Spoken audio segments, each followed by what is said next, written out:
What that means, Jesse, is I have a question to ask you. Uh-oh. Are you ready for rapid fire? Let's do it. Right, here we go. After Tyler Buchner was brought back to the Notre Dame football team as a walk-on wide receiver, there are still some fans who are clinging to the idea that he'll eventually move back to quarterback. So, scale of 1 to 10, what chance do you give that to ever happen for Tyler Buchner? 0. I don't think Tyler Buchner will ever play another snap at the quarterback position. I think that was made very known to him. I think they have a very direct path for what they want to do going forward at the quarterback position. Tyler Buchner was a Tommy Rees recruit and quarterback. I think that, again, the vision is C.J. Carr, Deuce Knight, and I think those quarterbacks and the style that they play are not drastically, but they're different than what Tyler Buchner brings to the table. So I think you would be regressing by trying to kind of ultimately force him back into the quarterback position.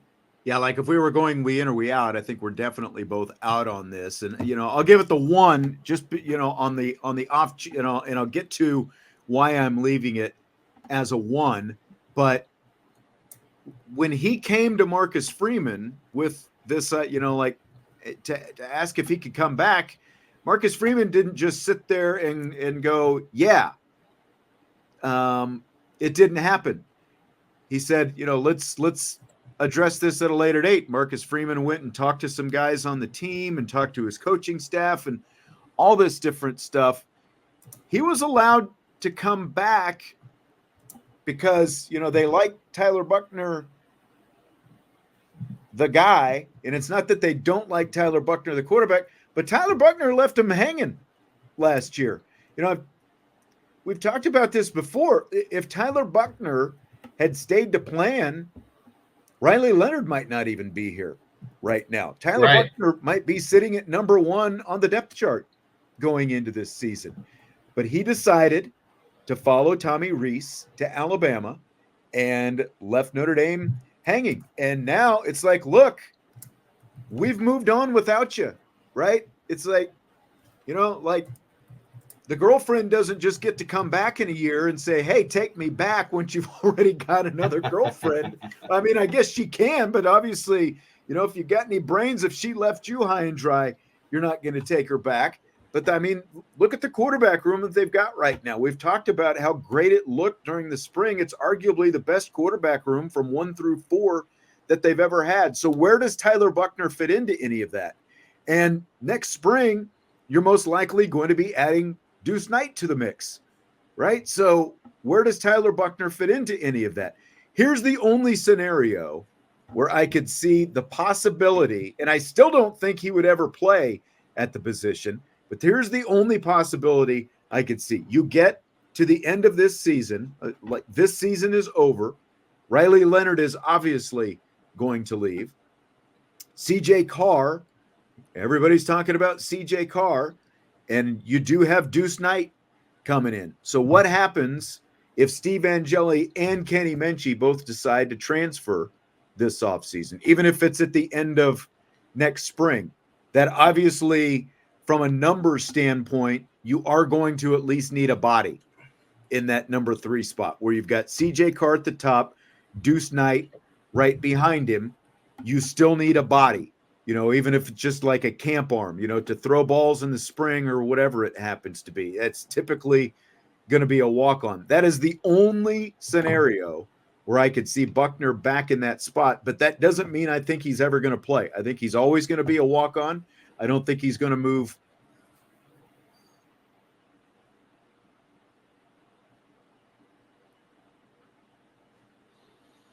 Oh, boy.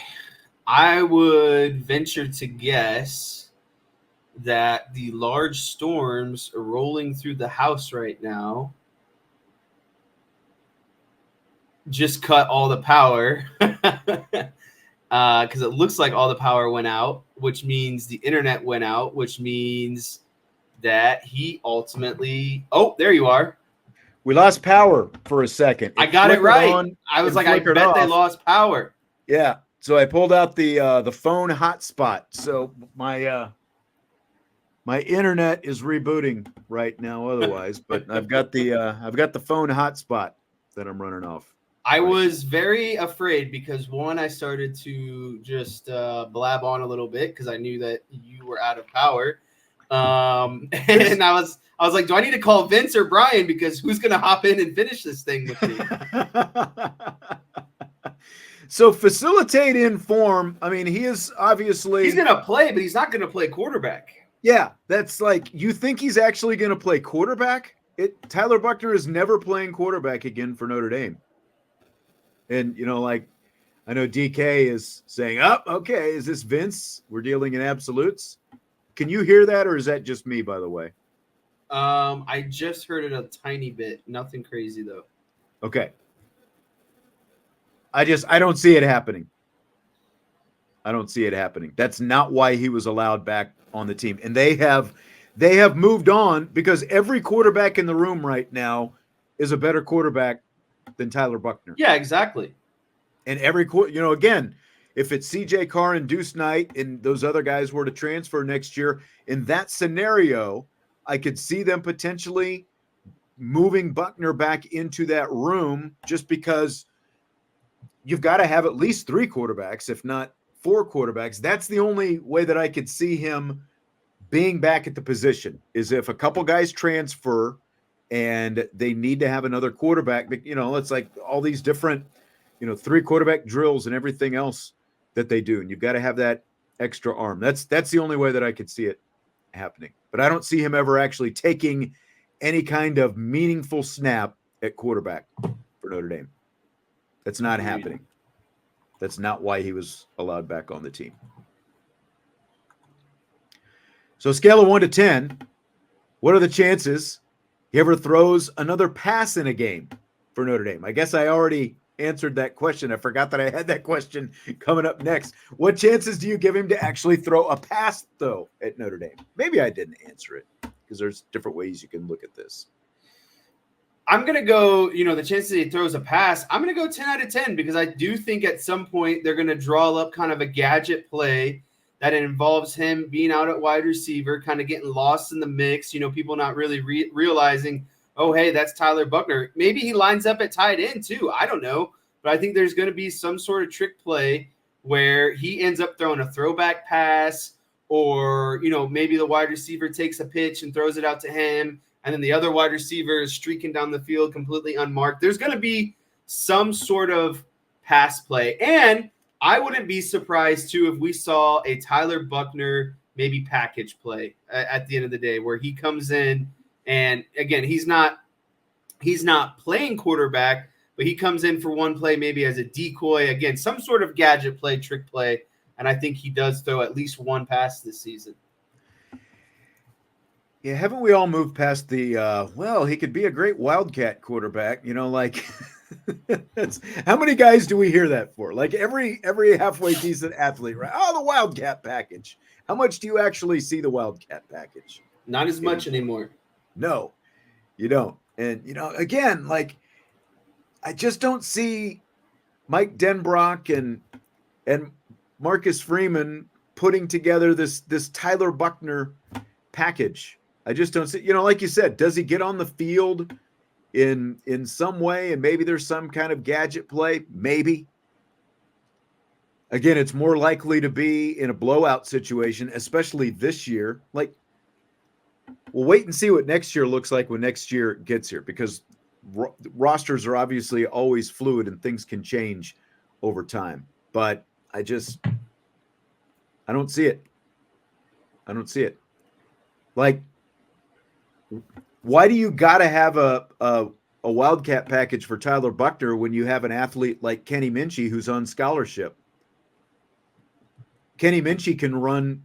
Now, is he as fast in the open field as Tyler Buchner? Probably not, but legs are his strength as well. You've got a third-string quarterback right now who can also run. So why do you need a Wildcat package for Tyler Buchner? I just don't see all these exotic packages coming, especially when you have Riley Leonard.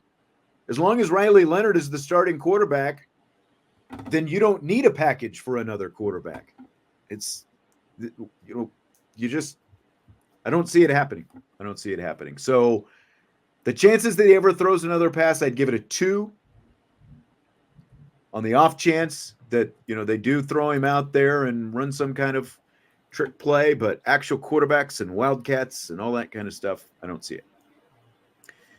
Double fill in the blank. After the ACC SEC basketball challenge matchups were announced, the Notre Dame men playing at Georgia this season is blank. And the Irish women hosting Texas is blank. So Notre Dame men's basketball playing Georgia is fun, but not overly exciting. I mean, Georgia was a 20-17 team last year. They made the NIT. And so while it's a fun opponent that Notre Dame hasn't played often, it's nothing super exciting. Like, Georgia's not an elite basketball program. They're not known to be an elite basketball program. But on the flip side, the women hosting Texas is electric. That's a team that went 33-5 last season, lost in the Elite Eight to NC State, who Notre Dame handled towards the end of the season. I'm pretty sure, did Texas get a number 1 or were they a 2? I think 2, but don't quote me. Again, either way, a team that, finished better than Notre Dame. Went to the Elite Eight. Went to the Elite Eight. You know what I mean? I just think that's a good test. And a team that, again, the women don't play regularly and is just probably going to be a top 10 matchup when Texas rolls into town. So, again, I think that one's electric. And while the Georgia game is fun, it's just not nearly as electric as what that Notre Dame women's game against Texas is going to be.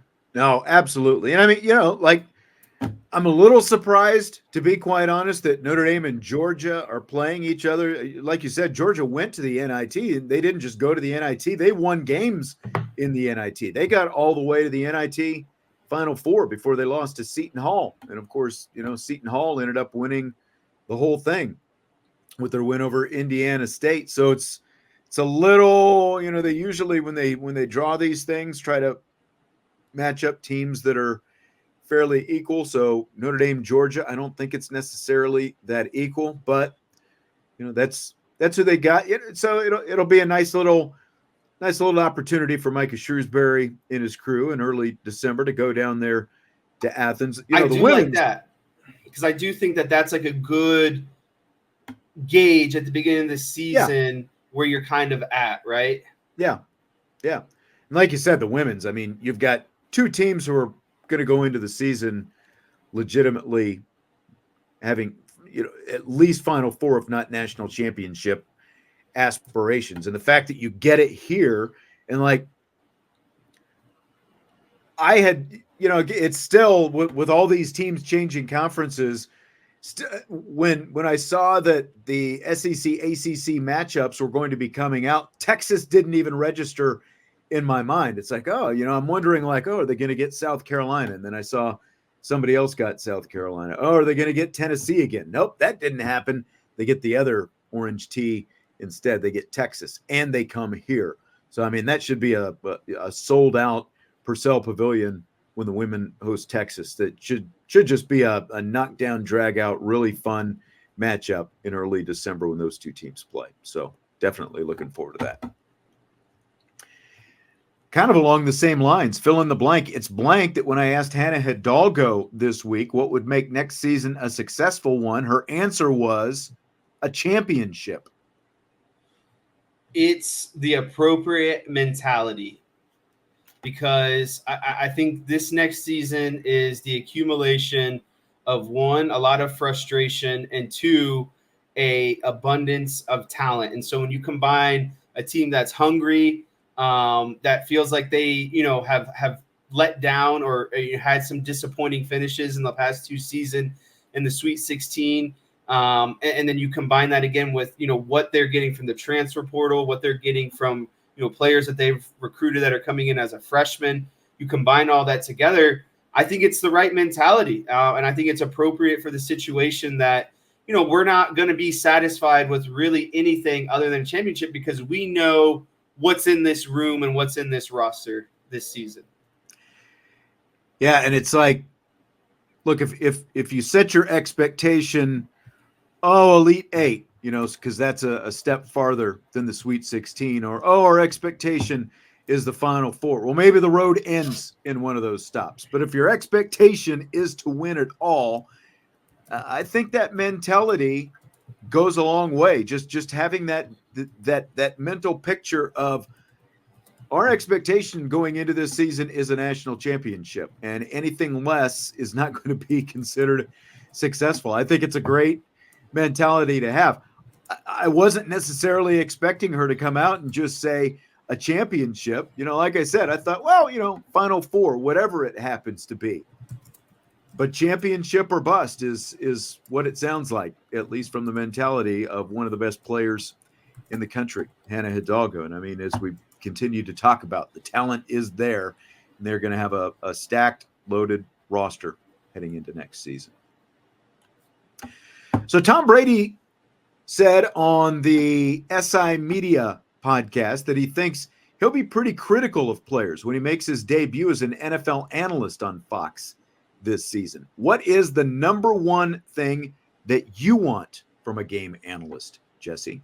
The number one thing I want from a game analyst is authenticity. Authenticity in who you are, right? And authenticity as an analyst. I don't need you sucking up to players or being a homer because, you played for certain teams or, whatever it is. I just want you to be as authentic as possible while still delivering an enjoyable product. Like, you don't need to sit up there and be Scrooge the whole time and just be miserable, right? Like, there's still got to be some sort of fun to your analyst, but at the same time, I just want you to be authentic. I want you to tell it how it is, and I want you to integrate your knowledge into it as well.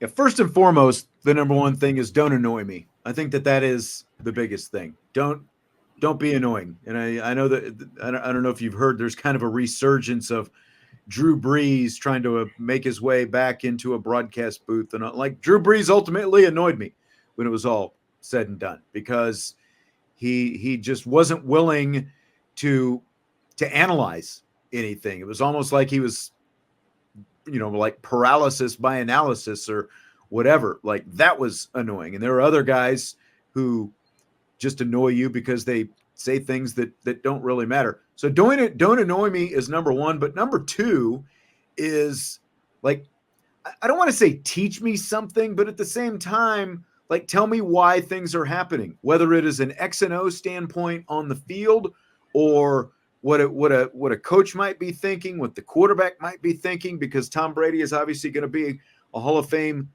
quarterback. Tell me why things are happening. That's the biggest thing. Like being critical of the players and stuff like that. That's whatever. I don't necessarily, need that analyst to be critical, as long as he is doing a good job of not annoying me and telling me why things are happening over the course of a game.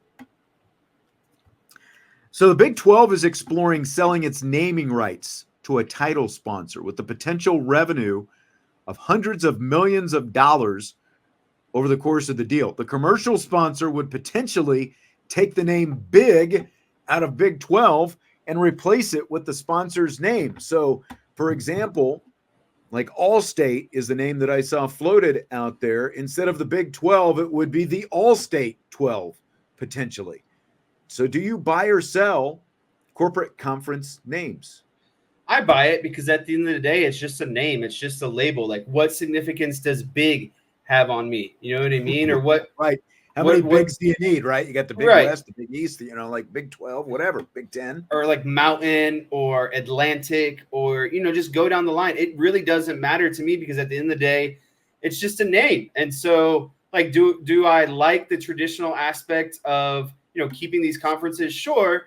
But again, we've entered this stage where college athletics is revolving around one thing, and that's the money. And so if they get more sponsors to slap their name in front of their conference, that at the end of the day, that has no impact on me. That does nothing. That doesn't take anything away from me. It's still the same teams in the conferences. It's still, about the teams playing themselves and the product on the field. So the name has no impact on the game itself. And so if it's stupid, yeah, I don't disagree, but it doesn't have any impact. So I'm just going to buy it for that reason. It's ultimately what they choose to name their conference. Like you said, it's just a word at the end of the day, and you're replacing one word with another word. What's the difference if it's the Big 12 or the Allstate 12 or the State Farm 12 or whatever it happens to be. It's the Manscaped SEC.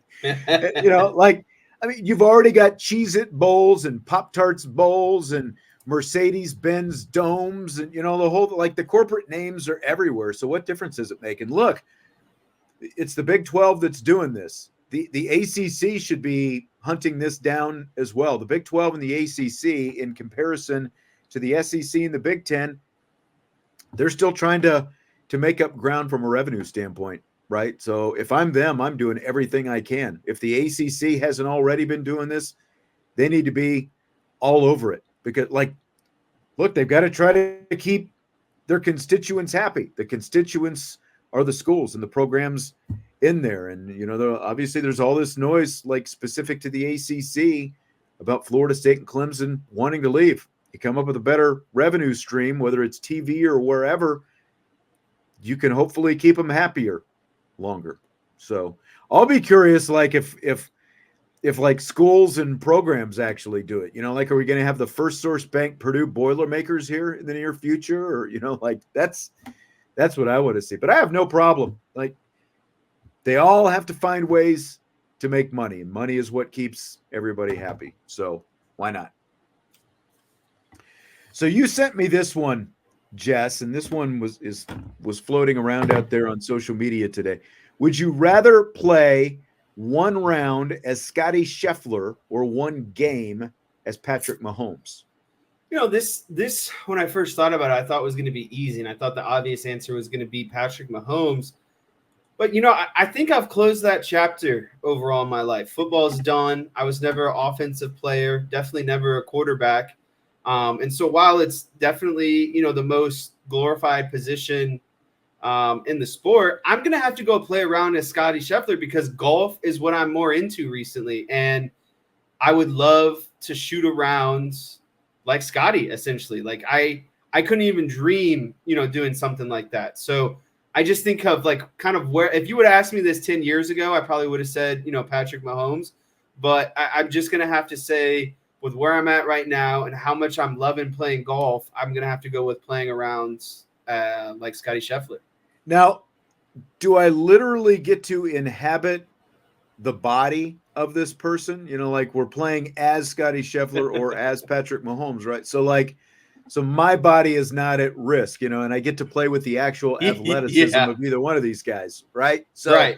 My answer is Patrick Mahomes. I have no desire to go out there and play golf. I'm gonna be Patrick Mahomes, and I'm zipping around and flying around. Maybe that means I'm taking, I'm gonna take some hits as well.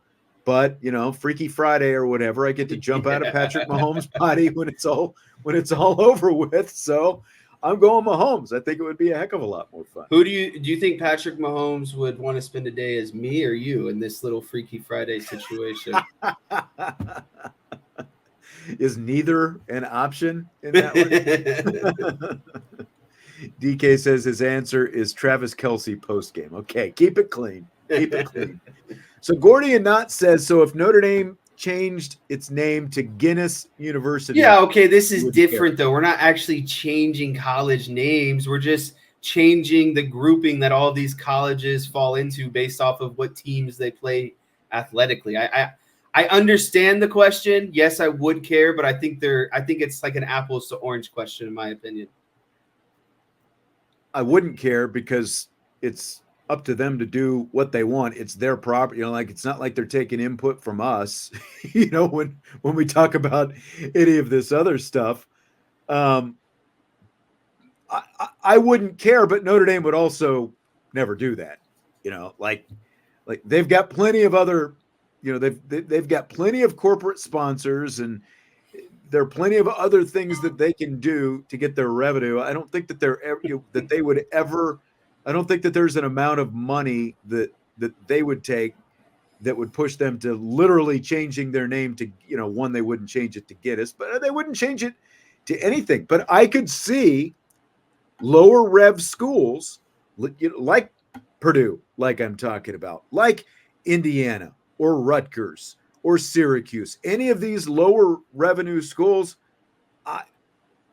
I think that it's completely up for grabs whether or not they would ever do something like this. Because I think that when you're talking about the Notre Dames, Texas, USC, like the bigger Alabama, obviously, the bigger brand names, Duke, North Carolina, even, because of their basketball, like they don't need to do something like that, but I could easily see with the way the landscape is changing that a school would do something like that ultimately if they were given the opportunity. Would I change my own name to a corporate brand? For $1 million, I do a lot of things, my friend. For $1 million, that's right. There are probably certain things that I wouldn't change the name for, but you give me the right amount of money, I would definitely. Oh, I don't even care. I don't. $1 million? Give me $1 million. You could change my name to Big Idiot Stires. There you go. Oh, DK, thank you for the super chat, sir. He says, for the fathers out there, happy Father's Day. Most of you are deadbeat dads, but I still love you, even if your kids don't. So, all right. Happy Father's Day as well. We'll be back tomorrow to wish everyone a happy Father's Day. Looks like it's going to be just you and me, Vince. Jesse, I just got the word from Vince that he will not be in tomorrow. So hopefully your plans haven't changed too much. We'll see. Gordian Knot says our perspective on this topic is bleak and twisted. I mean, listen, for money, I have student loan debts right now. I would do just about anything to get those paid off. I once had, this has been a while, but I once had Desmond Howard as a guest on my radio show. And, we were just kind of going back and forth. And I asked him, how much could I pay him to get him to say, this is Desmond Howard and I love Notre Dame? And he laughed. He got a kick out of it. But what he said was, how much you got? Because everybody got a price.